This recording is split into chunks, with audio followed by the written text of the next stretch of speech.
Welcome to Dreamed It, Then Real Lifed It, the podcast where we dive deep into the journey from vision to reality. I'm Kelly Jackson, your guide on this path of self-discovery, transformation, and intentional living. Here, we explore everything from mindset shifts and personal growth to spiritual alignment and entrepreneurship, sharing insights, stories, and actionable wisdom to help you live a life in harmony with your dreams. Every episode will dig into what it means to not only dream big, but to actually consciously create the life you envision. Let's turn your dreams into real life.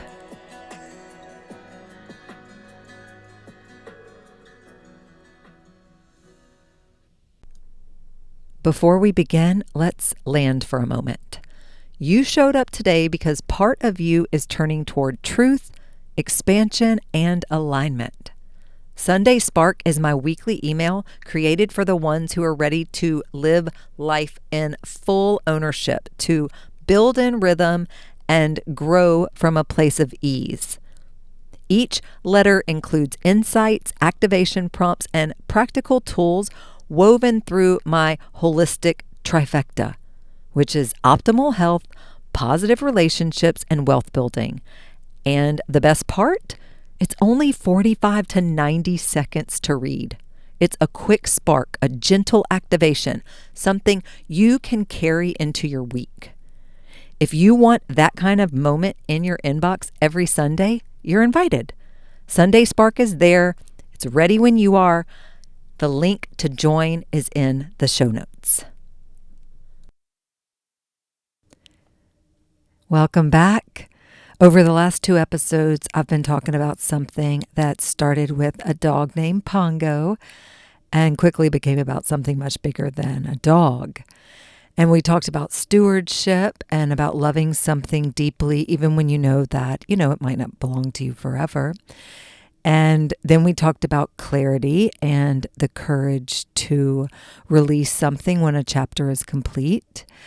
And there's a third part of that journey that I want to focus on today, and that's what happens after you let go. Because letting go is not the end of the story. In many ways, it's the beginning of a completely different one. And in the 5 weeks, I would say, 5 weeks since releasing Pongo, my life has shifted in ways that I did not fully anticipate. So, the moment after release is strange.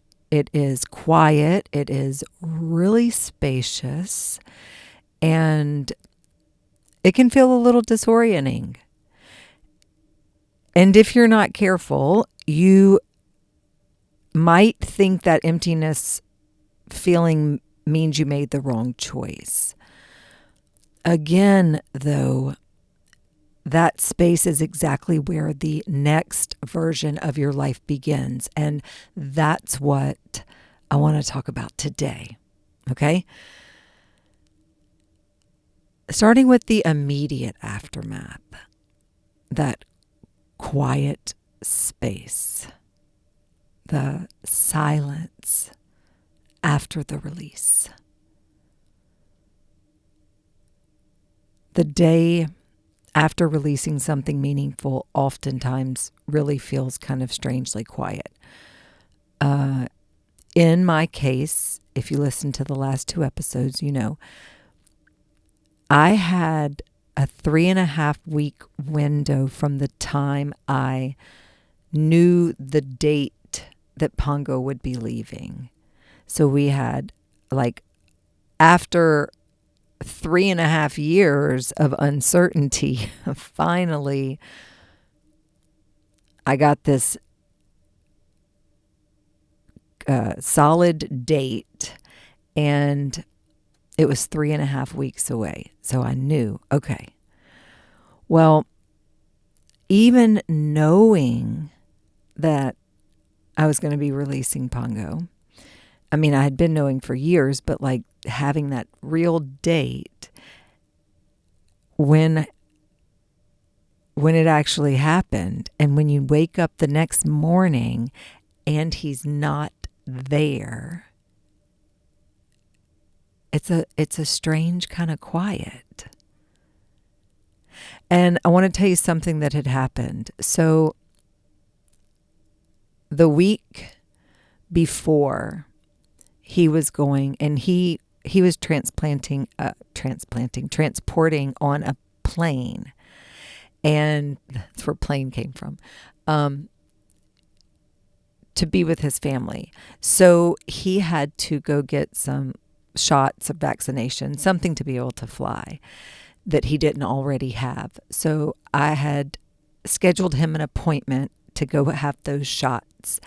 And it was like a morning appointment. And when I showed up, they let me know that the vet that was going to be doing the shots was not in yet. Something had come up. And could I just leave him there? And then as soon as the vet got in, he would be the first one. And then they would call me and I could come back and pick him up. And so, of course, I was like, well, yeah, of course. But here's the thing. So that was 1 week before he was going to be leaving for good.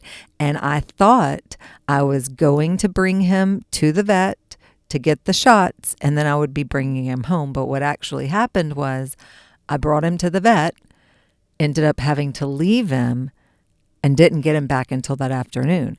And so I got home and I didn't have him. And that was kind of an interesting little situation that I wasn't prepared for, because, I thought I was going to be bringing him home. So it was this kind of a preview, a little bit of a taste. I realized when I got home, and, I was working from the house that day. And so when I would, or I think I've left a couple times too, but when I would come back and open the doors, and it was like that moment of expecting both the dogs to be there and then remembering, oh yeah, Pongo's here. But I was preparing for an event. So I was going back and forth from the art studio to the apartment, loading my car to the white space, which is another location I have. It's where I keep inventory and things that's not on the property where I live and where my art studio is. So I was just going back and forth between these places, and I just noticed how different it was just having Lyric there and not having Pongo. And I realized that this is a little preview of what it's going to be like. But it still was different that first morning when he was like really gone.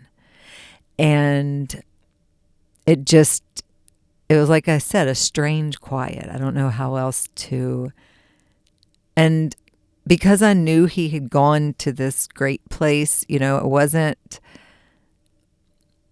didn't feel like grief. I was just soaking it in. And the routines change.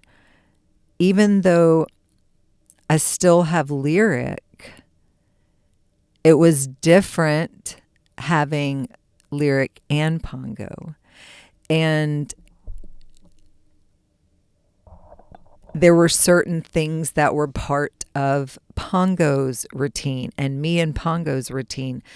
There were certain, just like there are certain things that are part of me and Lyric's routine. And so I realized pretty quickly, within a couple days, and some things I wouldn't even realize till I would go to do something or go to not do something and realize, oh, wait, this is different now.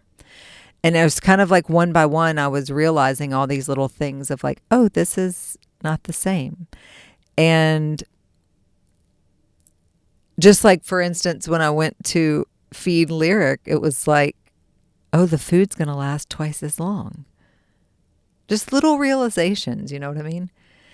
And definitely the energy in the space changes. And I talked about this a little before, but it changes in two ways. And I did not fully realize how much the energy of the house was dominated by dogs in a lot of ways, because again, their mass was greater than my own. And really a big part of that was I Lyric,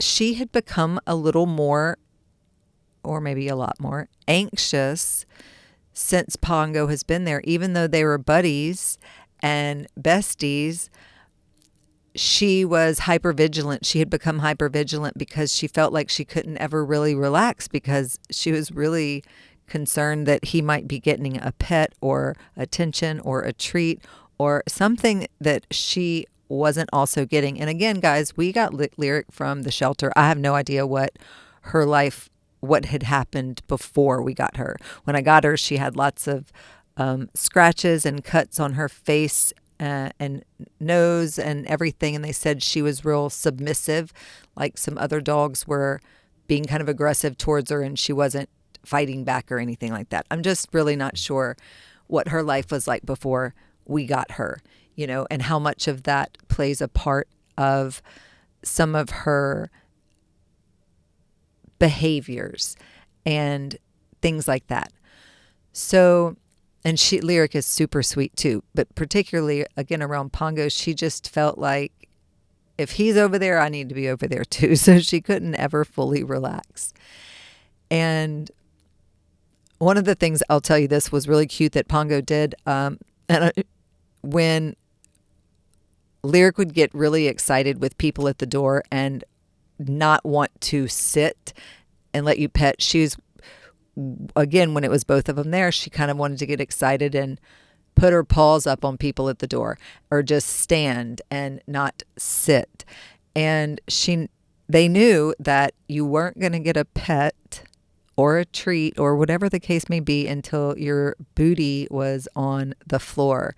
And I wasn't going to give, Pongo would want the treat and Lyric would still be standing up. So Pongo would take his little paw and he would just put it on the back of Lyric's lower back to be like, sit down. And so we would all see him. I mean, he would do this often. It was pretty cute and pretty funny.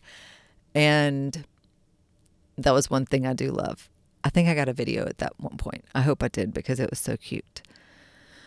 But guys, so when there wasn't two dogs, the energy of the space changed. Lyric quit feeling like she had to constantly get up and be in the middle of everything. And really, everyone noticed. My daughters, myself, my mom, my dad, who live on the property with us, everyone noticed, wow, Lyric's a lot more calm since Pongo left. And that was like an immediate thing. I mean, truly, it was like starting the first day that he wasn't there, she was so different. And my nervous system recalibrated, her nervous system recalibrated, my daughter's nervous systems recalibrated. It was like everyone got a new baseline once Pongo had been rehomed, once he had gone to his forever home. And it was, it was like everyone's nervous system got a reset and recalibrated. And that was pretty significant. It was pretty obvious. Everyone felt it. Everyone recognized it. And it felt really good. And part of this is because of the way the house felt different. Again, there was a lot of commotion at the threshold. When there were two, there was, and most of this, again, was coming from Lyric. Pongo he's just a goofy little guy. He just wanted to say hey. He wasn't much of a jumper or licker or anything like that. He just kind of wanted to let you know he knew you were there. But if Lyric saw him going over there, that's when she would kind of jump in and want to get in between you and him, and then felt like she needed to fight for attention and would get a little more like, Lyric, you're going to get a pet, sis, you're going to get a pet. You don't have to do all that. But that's where we were. So the threshold, the door, when someone came in, right, that became this place of a lot of excited energy. And it's something I didn't love, but I just realized I had just kind of accepted this is what's happening. And now, and I'm really grateful for this, because that excitement at the door energy has greatly, decreased. Like, the threshold is not such a place of chaos anymore, which is a really good thing. And daily rhythms shift, all kinds of things, just even noticing the absence of certain responsibilities, all the little things that you have to do with one dog, you got to do with two dogs, right? And one of the things with Pongo that wasn't so much with Lyric, but Pongo, his little white hairs shed a lot. And so that was a constant, because I like everything to be, I was just really constantly sweeping and things like that. And so that's one thing I've really noticed, is how much less of those little white dog hairs I'm responsible for cleaning up every day. It was honestly amazing that he even had any hair. I'm like, how do you have any hair left? If anybody sheds a lot or has an animal that sheds a lot, do you ever wonder that sometimes? How do I have any hair on my head? Or how did he have any fur on his body? Because I'm like, if this much is coming off on the floor, and gosh knows how much is coming off outside, how is there anything left on your little body? And again, I would say it wasn't even like a subtle emotional landscape shift that I felt, or that everyone felt. It was a pretty significant one. Just with Lyric feeling calmer, Ella, my oldest, kind of joked, I think Lyric likes to be an only dog. I said, yeah, I think so too. She loved Pongo. They loved to play and snuggle and lay right next, curled up on top of each other. But Lyric's also pretty happy. Ella also says she likes humans and she likes pets. And my dad said, I think she could spend her whole life getting petted. And I said, I think so too. That's her favorite things to do. So, it's different. And, when something leaves your life, it creates space. And space is interesting because our instinct is to fill it immediately. But sometimes the most important thing you can do is notice it. And going back to that 3.5 week period I said I had, I became really aware of this. And this was a thought that I was entertaining, was this idea that when you get this space open up, our instinct or our tendency is to fill it immediately. And I didn't want to do that. Or I wanted to be consciously aware of how I was doing that, right? I wanted to notice it.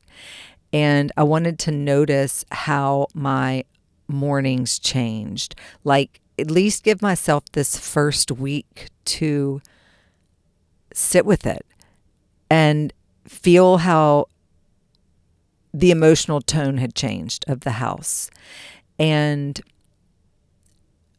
what I did notice is that things felt calmer. Things felt more spacious. Things felt more available. Possibilities started being put back on the table. Ideas that I had had before he had even come into our life started to reawaken inside of me, and parts of myself that I had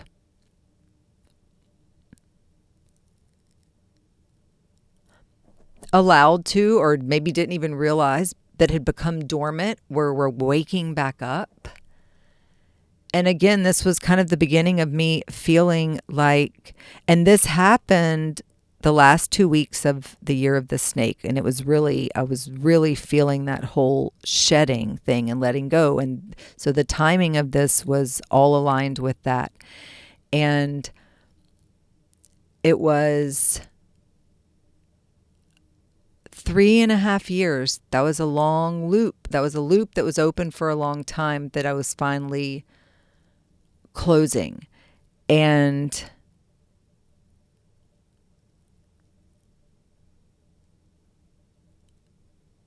I noticed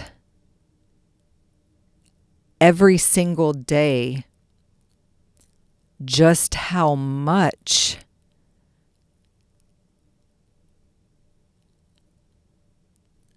I was not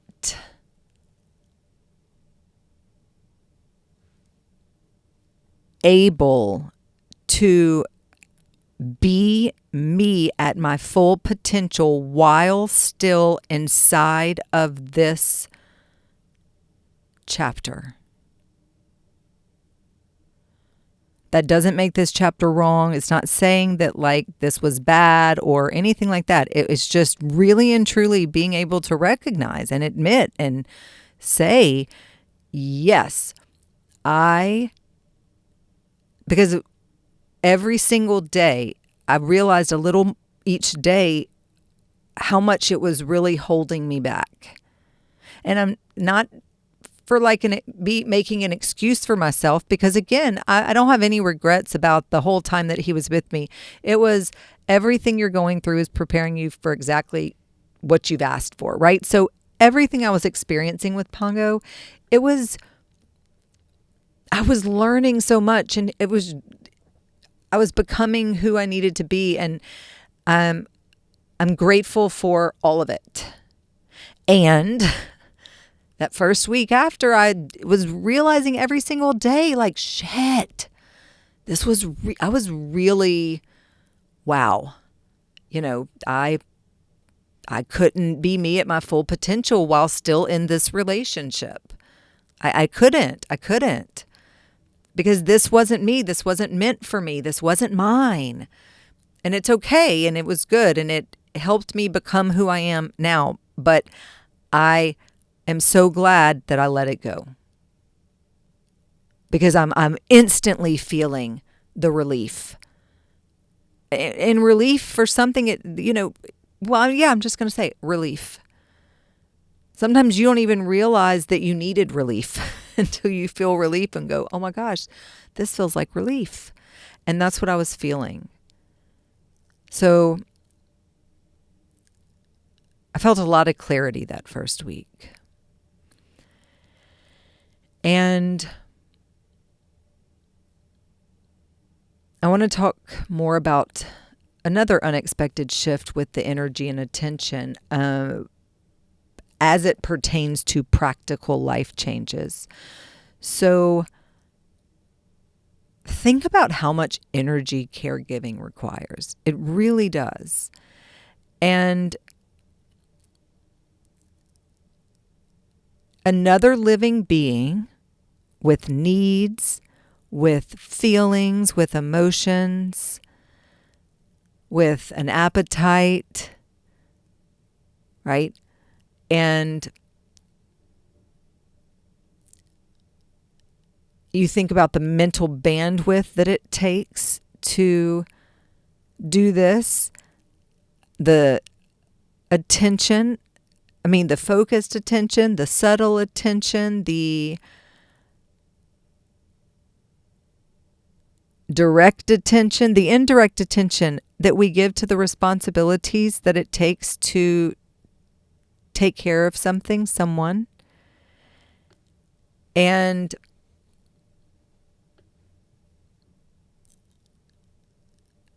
I there was when let me give you an example. So for Pongo, I knew this dog he mostly liked to sleep during the day, but he needed to walk, to run, to do some zoomies, to do some play, chase the ball, chase the rope, whatever. This is all stuff that he needed. He needs that attention. He needed belly rubs. Like he needed that.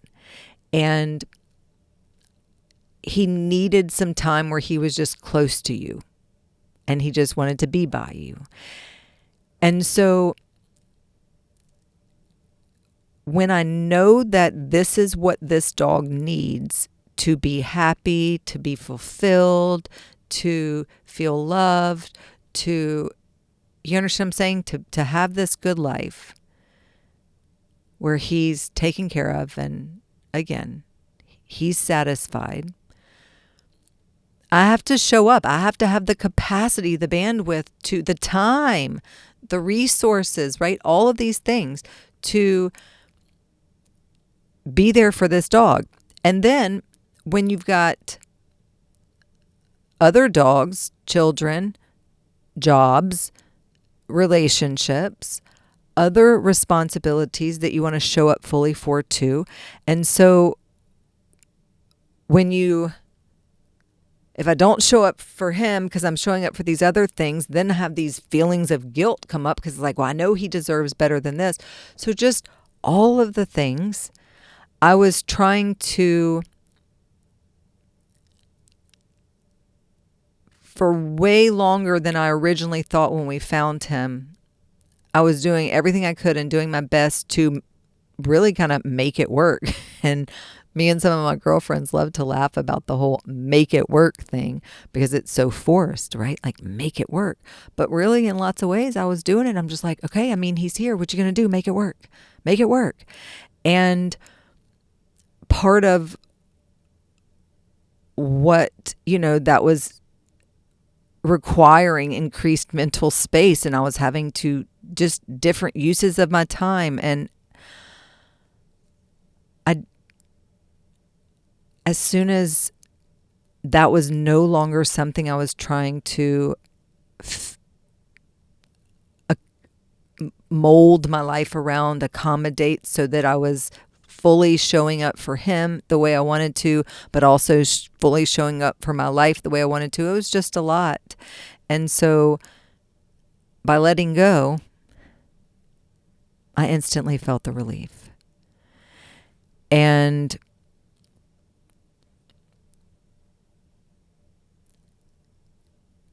caregiving really does shape your attention. You organize your day around another life. For him, for instance, it was like making sure that I was home every, 5 to 6 hours to let him out.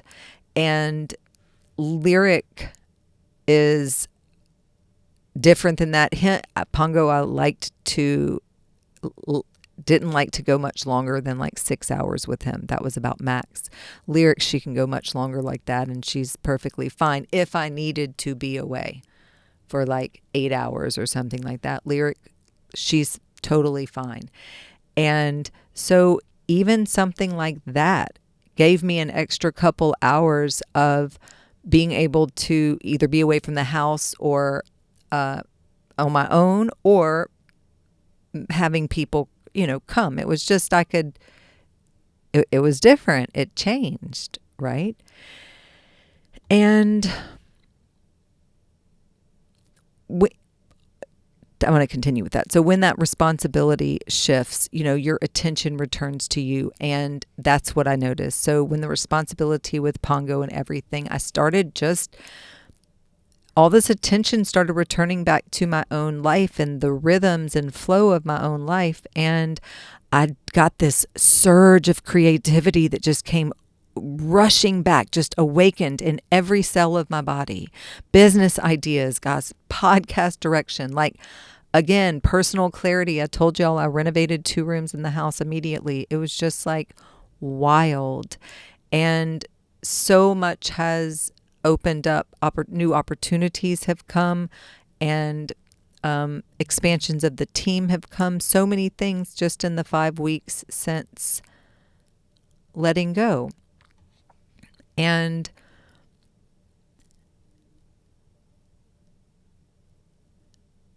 it's been pretty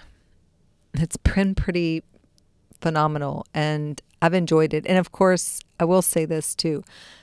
There have been, of course, I still think of Pongo, and obviously I'm talking about him every week since this happened. But there have been a couple really fun, sweet little things that have happened that have totally been little moments when I've felt Pongo's presence, or like this moment of connection with him, and like received a message that he's happy type of thing. And I'll tell you one thing that happened. I had participated in this artist trading card swap where it was really cool. You made 10 little trading card size. So like a deck of card, that's like a trading card size pieces of artwork.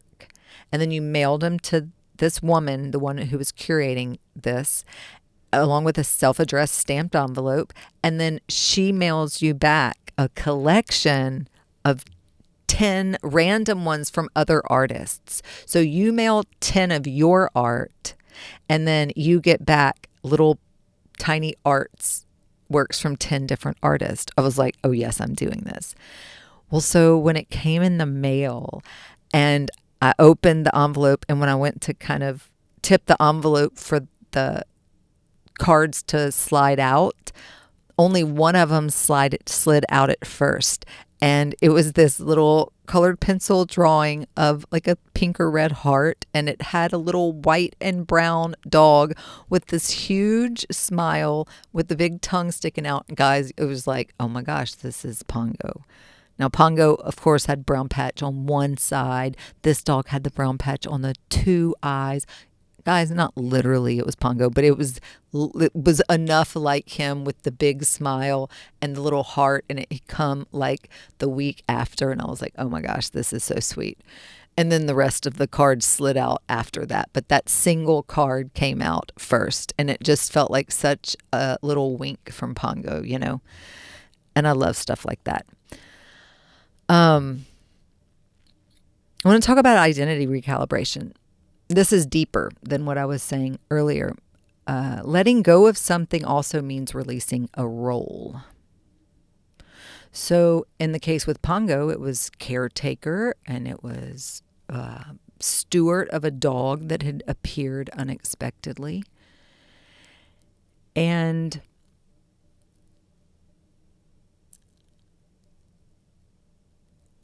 your own identity can subtly change when your responsibilities change.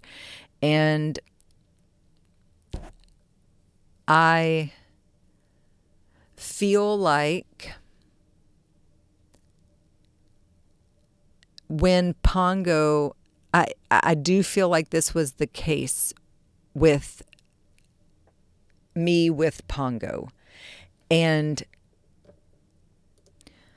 because when you're responsible for another life, whether it's an animal, a child, a business, a project, a role in someone else's story, whatever the case may be, that responsibility is going to shape who you are in the world. It is going to shape how you move through the day. It's going to shape what you notice, what you prioritize, what you plan around, and when that responsibility shifts or ends, something interesting happens. Your whole identity reorganizes. There are these small moments when you realize that the version of you that existed inside of that chapter is not quite the version of you that's walking around now. And for me, that started with attention. So when Pongo was here, part of my awareness was always oriented outward toward another living being, okay? Toward the routines, towards his care, noticing his needs, his behavior, his environment. And when that responsibility lifted, the attention came back to me. That's why it felt like, if you heard me say, it was like revival. I've been in a revival plus Renaissance era, little phase. But this revival, it's also was like reclamation. That's a big thing that happened. First, it's almost like, okay, first was the reclamation. I started reclaiming my space. Like I told you, I got 100 square foot back that was where Pongo was kind of living and staying, like his little space. So in reclaiming my space, reclaiming my day, reclaiming part of my morning that were part of his walking him, and things like that. And when I started reclaiming my life and my energy, that was when the revival started happening. Old parts of me started, dormant parts of me started waking back up again. I'm like, oh shit, forgot about this. And then came the Renaissance, which was like, okay, now I'm building in a whole new way with this new energy. Anyway, I want to go back. So what I was saying, so he leaves, and then suddenly I'm noticing how much mental and emotional bandwidth caregiving really does require. And I'm like, as a real investment of presence. And guys, some people may be caretaking parents, right? Like there's so many things that this applies to, not just a foster dog. So when that investment shifts, that investment of presence, that is a real thing. It's not a burden to be caregiving, but it's a real investment of presence. And when that investment shifts, you get that presence back. And I started noticing different instincts and different priorities and different rhythms in my day. And guys, there was so much more spaciousness in my schedule. And also in my mind. And I found myself thinking about creative ideas more freely. And I found myself observing my environment differently and wanting to interact with my environment differently. And I found myself returning to projects and conversations and directions in my life with this kind of clarity that comes from not being divided. And I loved it. And it made me realize something important, that every chapter of responsibility shapes us. And when we're inside the chapter, we adapt to it. That's what I had done, without bitterness, without regret, I wasn't mad about it, but I adapted. And we become the version of ourselves that fits the role. And when the role changes, the identity shifts too. And this doesn't happen because we lost something. It's happening because we are no longer organizing ourselves around that particular responsibility. And what I've noticed the last 5 weeks is that there is this whole other version of myself that has emerged. And it is a more focused version, and it's a version of me that has, a little more space to listen inward and to notice where my energy actually wants to go next. And that's something that I think is important to talk about when we talk about letting go. Because we talk about the courage that it takes to release something, because it does take courage to release something, especially something that you love. And so the conversation can't stop there, though. We got to also talk about the identity that emerges afterwards and the version of you that has a little more room to breathe. Guys, it feels really good. There's this guy I like. I can't even think of his name right now. He's an interior designer, but I really like him, his content and everything. And this happened recently. So I was watching this video he did, and he makes the best, like his transitions. He's a content creator. Yes, he's an interior designer, but he's like a professional content creator because his transitions and his camera work are just out of this world awesome. And so I was watching this whole thing he had done, and I was really getting caught up in it and watching the whole thing. And it was really interesting because I caught myself having a thought. And I was like, because this man does not have any dogs or animals or children or anything like that.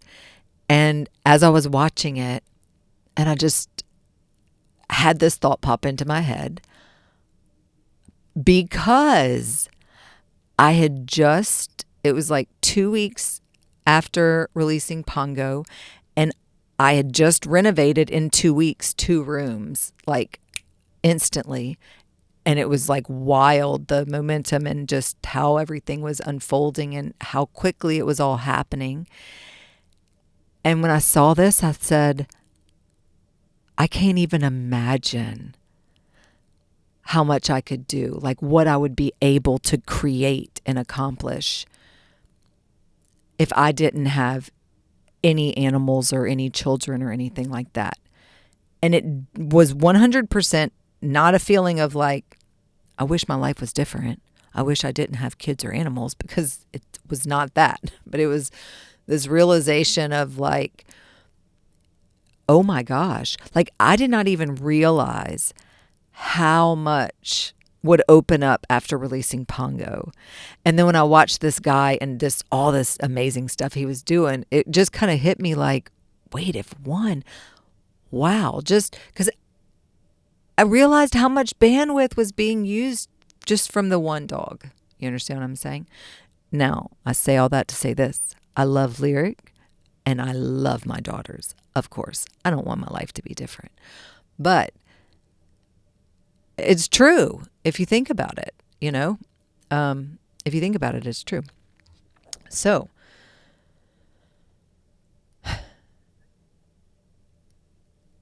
I want to, all that to say this. Release doesn't just change your circumstances, guys. It changes the architecture of your attention. And when your attention reorganizes, your life begins to reorganize too. And that's the part I am still discovering, okay? That when a chapter ends, it's not just the external things that changes or the external thing that changes. It's the version of you that existed inside that chapter, okay? So, and this has been true for me with past business reinventions, transitions between roles. Guys, the way I have repeatedly evolved, I mean, it all really reinforces a broader narrative that reinvention is a life pattern, if you choose it to be. You're not stuck. You don't have to be the same person you were 5 years ago, 5 months ago, 5 weeks ago, or even 5 days ago. You can decide at any moment, I'm going to reinvent myself, reinvent these roles, these whatever you want to reinvent. You're not stuck, guys.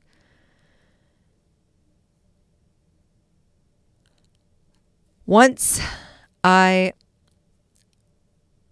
released Pongo, once you release something, one thing, other truths start to surface.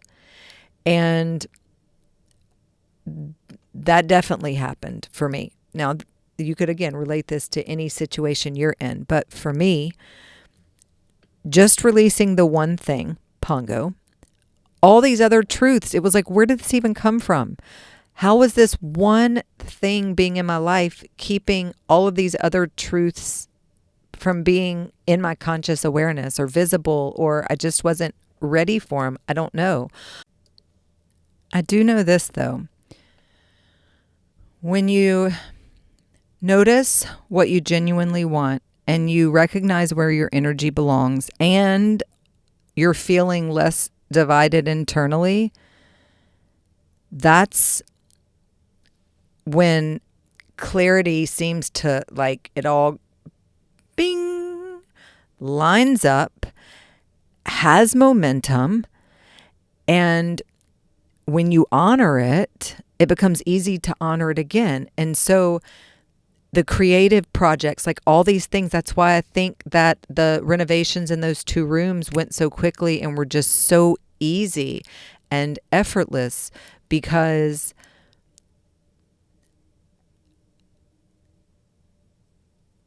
it was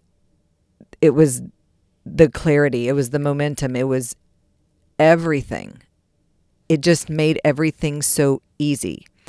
And not even for creative projects or some of the smaller things, but even for my broader life trajectory, everything felt aligned again. Like, okay, this is it.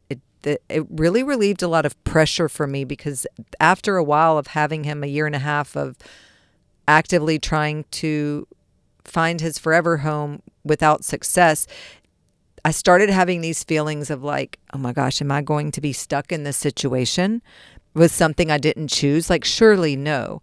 And I would feel those feelings come on pretty heavily, and they did not feel good. And I'd have to remind myself, no, this season may be lasting a little longer than you anticipated, than you expected, than you wanted, than you thought. But that doesn't mean it's going to last forever. And be patient, stick by your values, raise your standards, don't get desperate, don't get impatient, trust the timing, trust the process. But when especially something like that, a year and a half of trying, and of continuing, guys, I remember, took me a year of trying to get pregnant with my first child, month after month. I've been in that cycle of trying before, of that hope cycle where you get your hopes up and then it gets down, and then you get your hopes up and then they get down. And it's not a fun cycle to be in. And that was kind of another just background pressure that was like a humming in the background this whole time with Pongo, was this constant knowing I have to do the work. I gotta find him his people. And then you would try, you would get excited, it would not pan out, all these things. And so it was just a constant thing that you always knew you needed to do running in the background. And so that was another thing. Once he was in safe hands and he was with his new family, it was just like that background program that was always running for really 3.5 years was finally like somebody turned it off. Do you know how quiet that feels inside of your body and your mind and your spirit and your heart and everything when you don't have that running in the background anymore, that knowing that like, you got to do this, you got to do this, you got to get this dog to their home. And yeah, so that freed up some stuff too. I'm going to mention this one more time, even though I did say it last week, because it's important. The shedding, the letting go, it can feel slow. I know. It can feel tender. I know. But once the shedding is complete, movement returns. And that's the energy that I feel right now. It's movement. And creative movement, guys. And whether that's clarity in my work, emotional spaciousness. I feel movement in relationships. I feel movement in business. I feel movement in my environment. I feel movement in really every aspect of my life. And I feel grateful for that. So I think we can end it here. Stewardship taught me how to care for something fully while it was mine to hold. And clarity taught me when it was time to release it. And these last 5 weeks have taught me something else entirely, that life does not collapse after you let go. It expands. And really, really expands. And so I want to ask you a question. What space might be waiting to open up in your life if you trusted the clarity that you already feel? If you ever want to go deeper into any of this work with me, I would love to have you inside one of my coaching containers. We've got Self-Love Uni. I'm sure you've heard of it if you've ever listened to another episode before, because I mention it often, but that's my signature program. I'll have the details in the show notes at the bottom. And then I've also got some one-on-one coaching opportunities, different workshops sometimes, really all kinds of things. So be sure to check out the link. I'm going to post it in show notes and see if there's anything that's speaking to you right now. I will see you next week. And we're going to be, this was ending that little trilogy that we had going. Next week, we're going to be talking about something totally different, and I'll see you there. Bye. Thank you for tuning in to Dreamed It, Then Real Lifed It. I hope today's episode sparked something powerful within you. Remember, every step you take towards your vision counts, no matter how small. If you enjoyed today's conversation, please take a second to hit that subscribe button or leave a review. That would be amazing.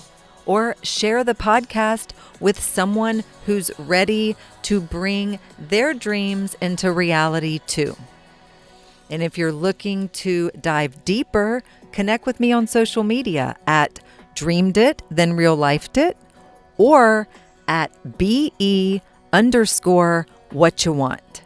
Or visit dreameditthenreallifedit.us for more resources on aligning your life, business, and dreams. Until next time, keep dreaming and keep manifesting your dreams into real life. Love you, friends.